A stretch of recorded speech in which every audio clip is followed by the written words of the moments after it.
विद्यार्थिनी युवती आणि महिलांच्या सुरक्षिततेसाठी राज्यातील महायुतीचे सरकार कटिबद्ध असून कोणत्याही आपत्कालीन परिस्थितीत संरक्षण करण्यासाठी निर्भया पथक 24 तास कार्यरत आहे। विद्यार्थिनी युवती आणि महिलांनी निर्भयपणे 1098 या क्रमांकावर संपर्क साधावा असे आवाहन राज्य महिला आयोगाच्या अध्यक्षा रुपाली चाकणकर यांनी केले।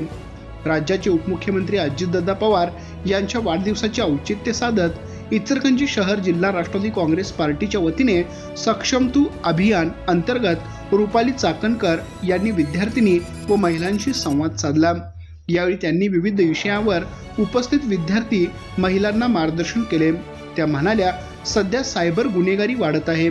सोशल मीडियावरून मैत्री वाढवत मुली महिलांची फसवणूक केली जात आहे।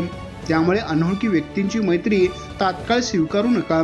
कोणत्याही भूलथापांना बळी पडू नका। निर्भया पथक ही तुमची दुसरी आई आहे। तुम्हाला कोणी त्रास देत असेल, छेड काढत असेल, पाठलाग करत असेल तर पोलिसांशी संपर्क साधा असे आवाहन करतानाच त्यांनी आई वडील शिक्षक यांच्याशी कायम संवाद ठेवत जावा असेही सांगितले।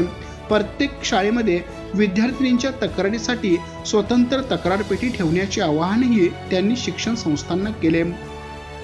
यावेळी निर्भया पथकाच्या पोलीस उपनिरीक्षक किशोरी साबळे यांनी उपस्थित विद्यार्थ्यांना निर्भया पथकाचे काम चित्रफितीद्वारे दाखवून विविध उदाहरणासह प्रात्यक्षिकही सादर केले।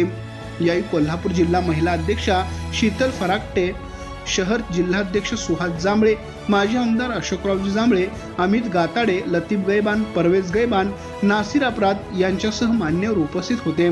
कार्यक्रमात शहरातील विविध शाळांमधील विद्यार्थिनी, युवती, महिला उपस्थित होते।